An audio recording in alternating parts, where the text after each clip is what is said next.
Journey to God's House, chapter 19, entitled, Question the Society and Your Tongue Will Rot in Your Mouth. So we're talking about Armageddon here in this chapter and how it's such a fascination with Jehovah's Witnesses. They are deathly afraid of it themselves, yet they wish Armageddon upon all worldly people, which means all non-Jehovah's Witnesses. And they use some scriptures in the Old Testament on what they believe is going to happen at Armageddon. One of those is Zechariah chapter 14 verse 12, which says, "This will be the plague with which Jehovah will strike all the peoples. Their flesh will rot while they stand on their feet, and their eyes will rot in their sockets, and their tongue will rot in their mouth." Will this happen? Well, they use another scripture from the New Testament to validate these sayings at Acts chapter 12 verse 23, which says, "Immediately, because Herod did not give praise to God, an angel of the Lord struck him down, and he was eaten by worms and died." So this just goes and makes Jehovah's Witnesses, it whips them up into a frenzy about Armageddon and how they are a doomsday cult, really. Now, we're not going to go into the specifics on how they imagine Armageddon is going to happen any day now, because it's probably not worth the time and effort right now. And we don't want to bore you with all those details. But they do believe the last days started in 1914. And that the scripture at Matthew 24:34 applies, which says, "This generation will not pass until all these things occur." Okay, we'll just leave it at that. We won't go and explain much. But they believe the generation that was on hand at 1914 would not die off until all these things mentioned in that chapter of Matthew 24 would occur. Right? Okay. Anyways, so the author, Brock Talon, brings up one morning during their Bethel breakfast, they were talking about the scriptures, and this was brought up, and so he gave a rundown on how they believed that the end of this system of things was so close because Armageddon was near. They were living in the last days, 1914, blah, blah, blah. But for some reason that morning,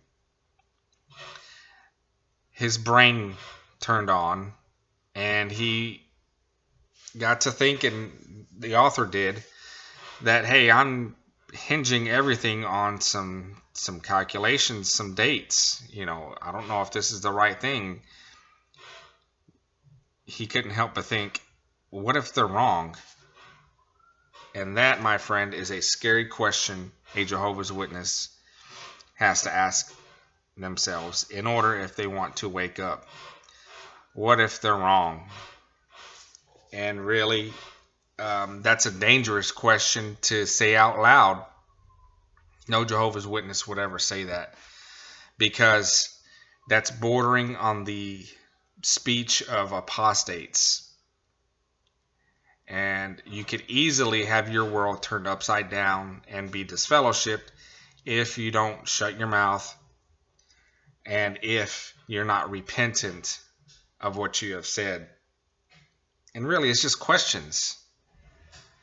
Could they be wrong? What's so bad about asking that question? But in the Jehovah's Witness world, that is never asked. So this was a very dangerous thing for him to do, to pose that question that he had at the breakfast table about the 1914 generation, because he thought that maybe it could be applied to a much broader sense instead of the 70 or 80 years that they originally had said. So that would put the generation dying off at around 1984. He says fast forward about 15 years ago, and wouldn't you know, he's looking at a watchtower, and they make the exact same arguments that he had made at that Bethel table at breakfast on that very subject. they did the old switcheroo, because in the 1980s, you may have seen this watchtower, I believe. Could have been in a wake, but I believe it was a watchtower of all of those old time governing body members and their wives and other people that had important positions. Looks like they were all in their 70s or 80s. And it said 1914, the generation that will not pass away. Well, just by looking at that cover and the title, it makes it very clear what their point is. That the end is coming soon. That these old people could not possibly die before the end comes. Did that happen? No. All of those people on that cover are now dead. So, really, the Jehovah's Witnesses have been doing that since the inception of the 1870s, predicting the end of the world and nothing happening, and then brushing off all those miscalculations. Are they a false prophet? Well, if you're a Bible believer, yes, they are, because they said something and it didn't come true. You can't adjust it according to the scriptures in the Bible. You can't have new light. If you say something and it doesn't happen, it's pretty simple. You are a false prophet. So he wraps up this chapter by saying that it's sad at the same time that he had to worry that his tongue would rot out of his mouth for having a legitimate question about this generation and having it been proved right years later. So anyways, this will conclude this chapter, and thanks for listening.